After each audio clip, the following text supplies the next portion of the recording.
Really excited about tomorrow. What we will do is, because our dorms are not ready to move in. How are you, Chip? Good to see you, like old days here. Got a guy that's got hair looking like mine sitting in the room. He and Art. That's two of us.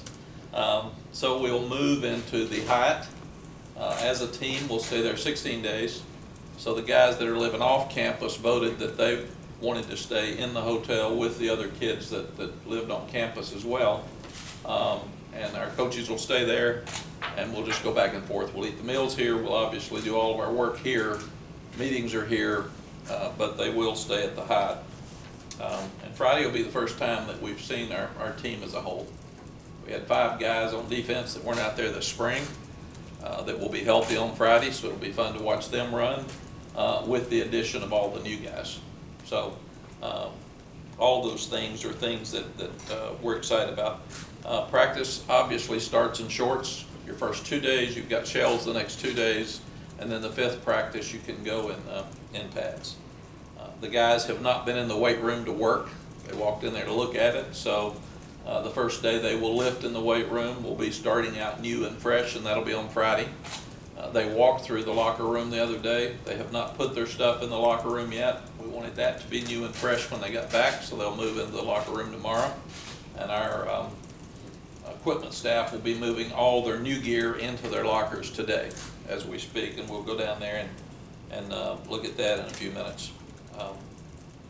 Everything we've heard from Brian Hess this summer and Kelsey this summer, our nutritionists, as well as our all of the Chico and the player development guys that were around all summer. Things have gone really well. I was able to watch quite a few of the workouts. We can't watch them throw the ball, obviously, or get involved with the ball, but we can go to the strength and conditioning running workouts, and everybody seems to be in great shape and ready to go. So I look forward to showing you folks the facilities here in a minute, but any questions before we do that? Do you feel like you've gotten as much done as you can in 8 months without starting fall camp and obviously getting into the season yet? Yes, we feel like we're in a much better place right now than we were when we got here at the end of November. And our job now is we got to start coaching them up. It's no more learning the system and no more getting to know each other and building trust. We got to coach. And to do that, you've got to evaluate. Players will decide who plays and who plays where. We got a number of those young guys. We're not sure where they'll play yet, especially on defense. We're not looking at starting to redshirt anybody as we go into the season. We're going to play everybody we need to win. The 5 guys who missed the spring game, particularly Strobridge, Dorn, Wolfo, Hopper, and Cater, do you expect them to be back by the beginning of camp? And what is the biggest challenge they face, kind of coming in kind of late? We do expect them to practice Friday. So they're released now. Anytime you've got someone like Cater's knee, if it swells or will it slow him down, we're not sure. You'll have to that'll be determined by how much work he can do before it gets sore, and can he do that every day? But those guys are all behind. The front guys are more behind than the back end guys because especially Miles Wolford practiced a lot in the spring. He just couldn't do it full speed. But he knew the system. Miles Dorn was out there a lot. He didn't get to practice because of his hernia. But then the Strobridge and the 2 outside guys didn't do anything. So they'll be more behind than the other guys. Max, with quarterback being such a critical position, obviously, do you have a timeline in terms of when you want to be able to name somebody as your starter? Does that matter? No, we really don't. The biggest thing for us is getting the right guy, and they're all young. 2 of them got hurt last year, so there's some history of injuries there. So we've got to make sure that we've got at least 2 guys prepared to play, and hopefully a 3rd one. And always your concern is that after the one is named as a starter, do the other 2 go to the transfer portal and leave? Because that seems to be a modern day issue for us. Mac, to follow up on that, do you, when you have 3 guys, do you ideally try to say, okay, we're going to go down to 2, maybe midway through camp, or do you leave all 3 in all the way until it just decides? Aaron, it usually works. It works itself out.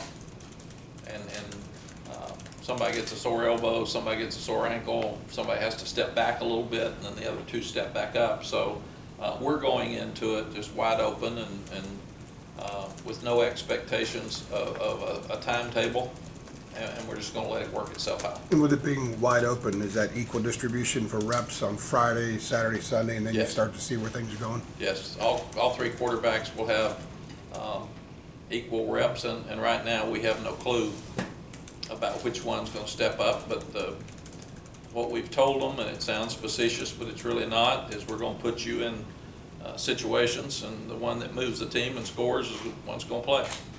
So that'll be the best leader. That'll be the one that handles the offense the best, because it's a cerebral quarterback offense. You got to make good decisions.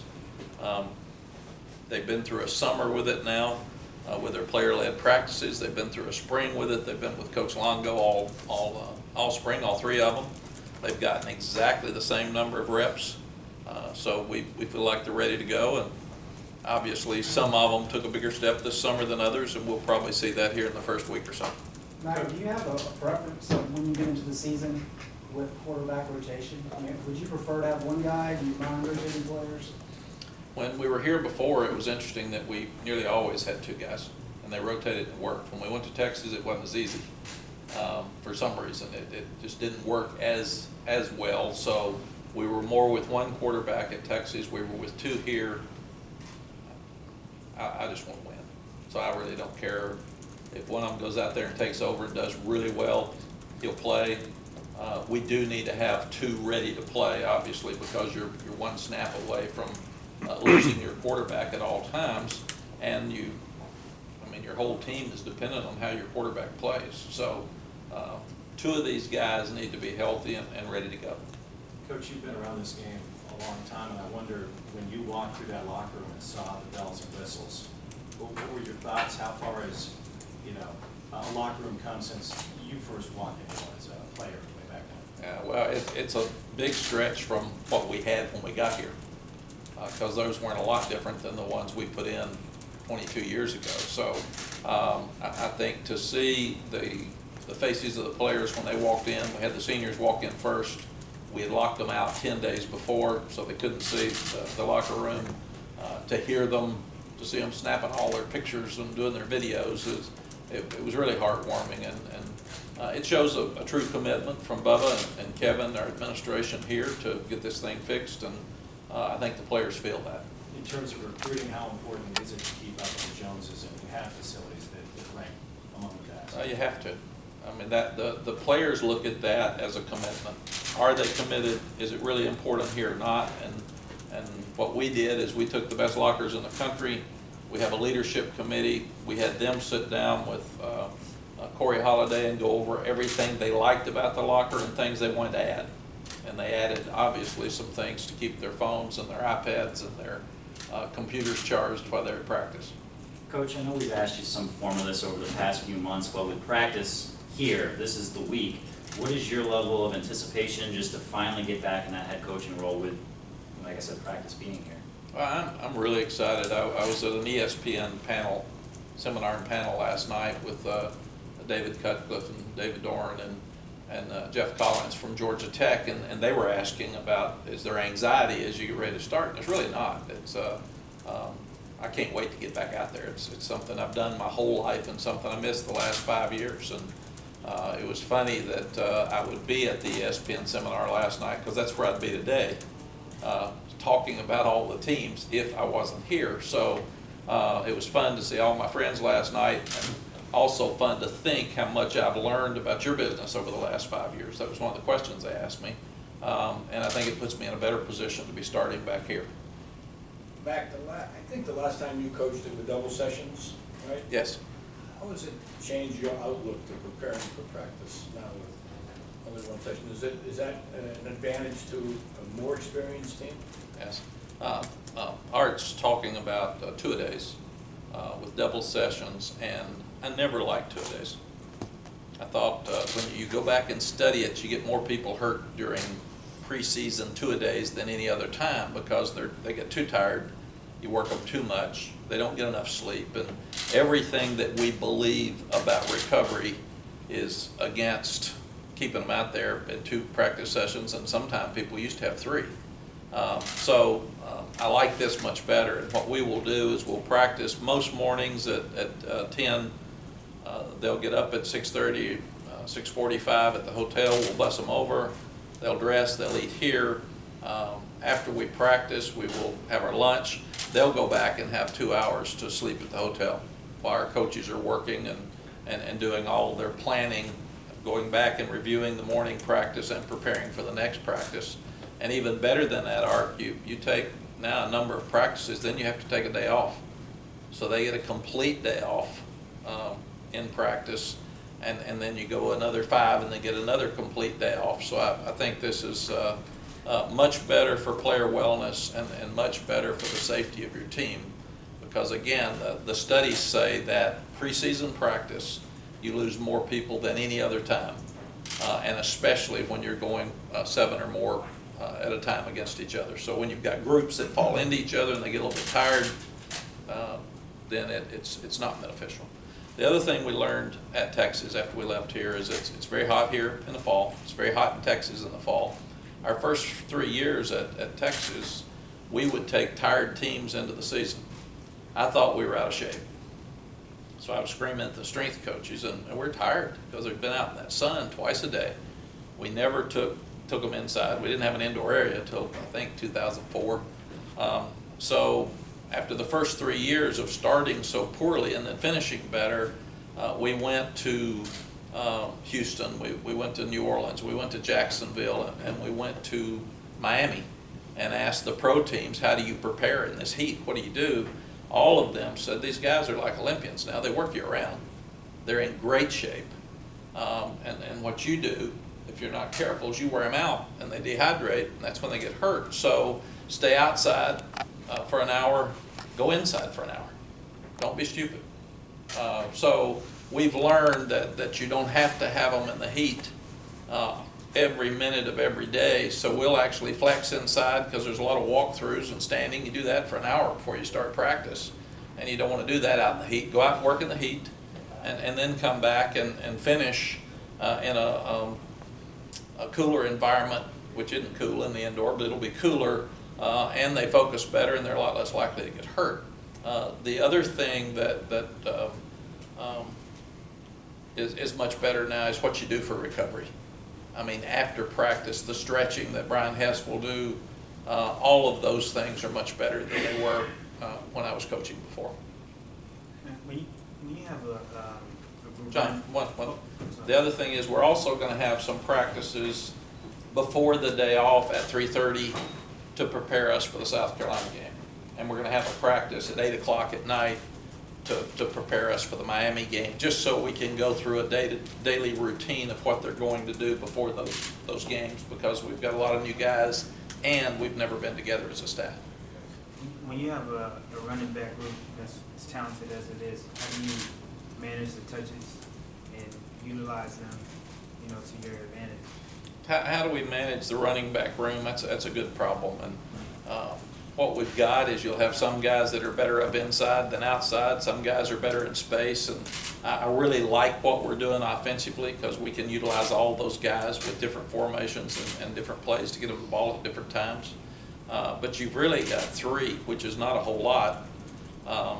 And what we felt like when we were here before, because we had some great backs, we would try to divide up their reps, have some in there for the special plays that they do best, but also if a guy's in the game, if Michael Carter's in the game and he's ripping it up, leave him in.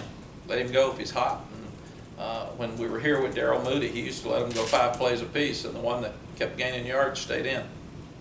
So, and that's just kind of what you do, what's working.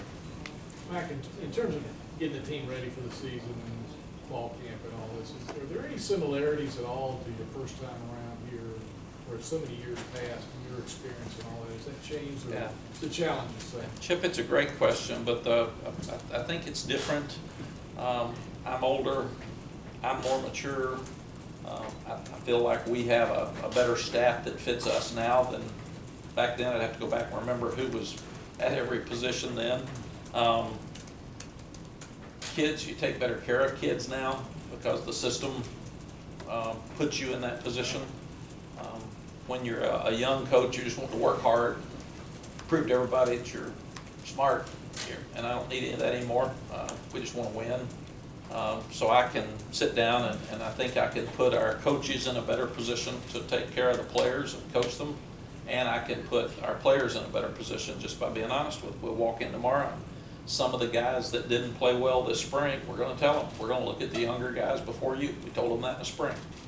And that's totally up to you, but you got to manage it. You got to handle it. And before, I would have said, if you don't like it, leave. So, I mean, it'd have been different. Coach Dooley always said, don't bitch, transfer. That was his deal. So I would have been more like Coach Dooley at that time. Now you sit and show a guy a video from the spring and say, here's what you're not doing well. Here's what you got to fix, and we're going to let this other guy try it. And hopefully you've had a good summer, and you'll do that better than now. The other thing that I've mentioned this to some of the folks in this room, Coach Smith and Coach Guthridge taught me a lot, but one of the things they always talked about is playing time. So we've got to make sure that Strobridge and Crawford are really good players. I think they're NFL players. When they get tired, and they will at South Carolina in that heat, when do they have to come out, and who can go in and play as well as they are tired when they're healthy, and how many plays can they play? And we've got to do a great job of coaching, but we've also got to do a great job of evaluating and managing playing time. I think that is so key.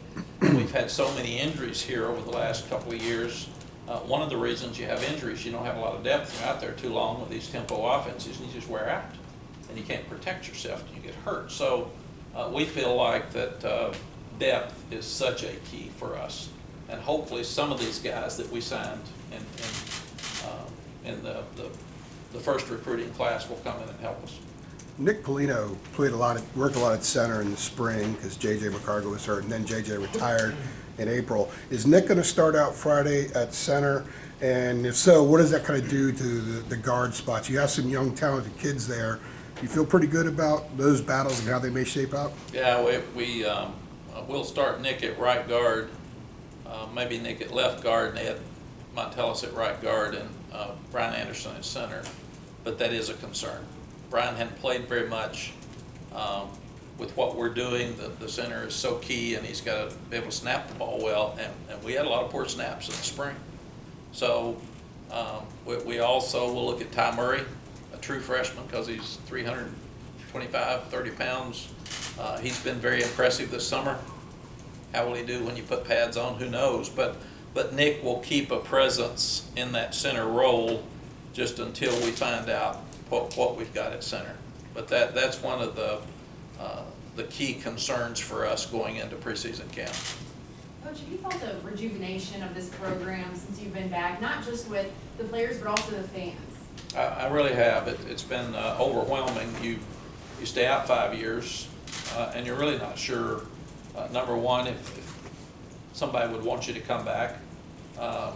You're not sure about the response when you get back with high school coaches and with our fans and our students and our grassroots people, and everybody's just, it's been overwhelming. I've been not surprised, but we're very pleased, Sally and I both. And I'd also think it shows that there's fits at places, and Sally and I feel like we fit here, but we're also very familiar with this place. We know the university, we know Chapel Hill, we know the teams that we play in the league. We know the rivalry with NC State and Duke and Wake Forest, and we know how good Appalachian is coming in. And I just think that it's just a reminder to me as athletic directors are looking at coaches, they need to find people that fit the place. And Sally and I feel like we've been able to make up a lot of ground in a very short period of time just because we were so familiar with boosters, high school coaches, so many people before we came in. It's been much easier for us than it would have been if we'd gone somewhere we'd never been before. Mack, this program in recent years has had problems in winning opening games against Power 5 opponents. Do you have any idea how you kind of get over that hump and how you prepare for facing a team like South Carolina and trying to win that game? Yes, we were sitting in a team meeting, and one of the players said about maybe the third week we were here, where I think I was rah-rah and motivating them and all that. One of them said, how do you win? Just how do you figure out how to win? We've been in a lot of close games and we haven't won them. And The other night at the women's clinic, they asked one of our seniors, or they asked a group of 4, and there was a senior sitting there, what's the biggest thing you all have to learn to do? Senior, I told Sally, sitting next to her, he's gonna say, learn to win. I mean, that's it, because they've been in enough games here, just haven't finished. And went up, he said, we gotta learn to win. We've gotten to the fourth quarter, we haven't finished fourth quarter, so everything we will do is talk about doing little things right to win the fourth quarter. And we'll make a huge emphasis in the latter part of every practice that this is our fourth quarter. And then in most practices, we'll finish with a 1-minute offense. And that's what we did at Texas. And one of the best things we did here, but even better at Texas, is we won close games. And we did that with confidence. And I've told the staff, that's on you. You've got to show these guys how we're going to do it and give them enough confidence that when they get in that position, that they know we're going to win the game. And we have a last-second field goal to finish every practice. And all the offensive players line up for the field goal, and all the defensive players are throwing things at the kicker and the holder and screaming at him and yelling at him to try to get him upset. So we're putting him in that position in practice before he ever gets to the game. What else? Linebacker. I know you expressed a little concern about that position group. There's not a lot of experience there outside of Dominique. Going into Friday, what kind of, you have sort of a game plan on how you want to see that position play out through camp? Yes.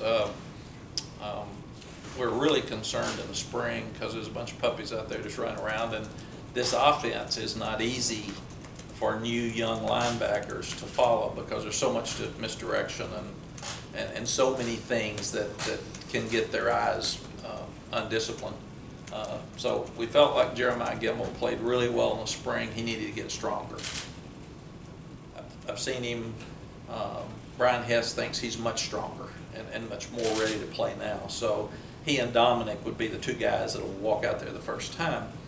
Then you've got Matt Flynn, who is a good athlete and looks good. We just keep talking to Matt about, I think he tries too hard and he worries too much. You gotta just relax and make plays, turn it loose. And then you've got Surratt, who's 228 pounds now and can really run, probably runs 4.5. Hadn't played the position before, and you put him out there as a young guy in an offense where they're all over the place with misdirection stuff, and it's tougher for him. So in that case, you might even take Surratt and you blitz him more, just so he doesn't have to sit and think.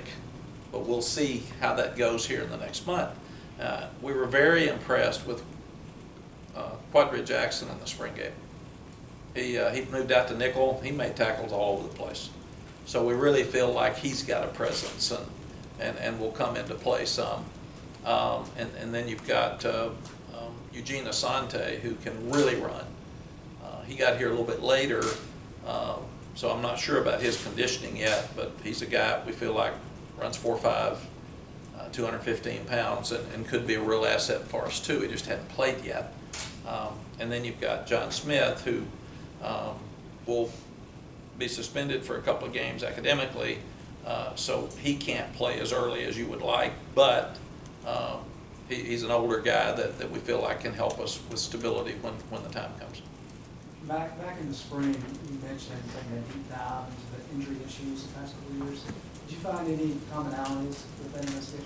Yeah, and some of them I'd rather not share because they're personal to people, but I do feel like in talking to everybody that one of the issues was our field, and that it wasn't in great shape, and that we were sodding it every week, and that sod doesn't take roots, so you don't have a real stable footing.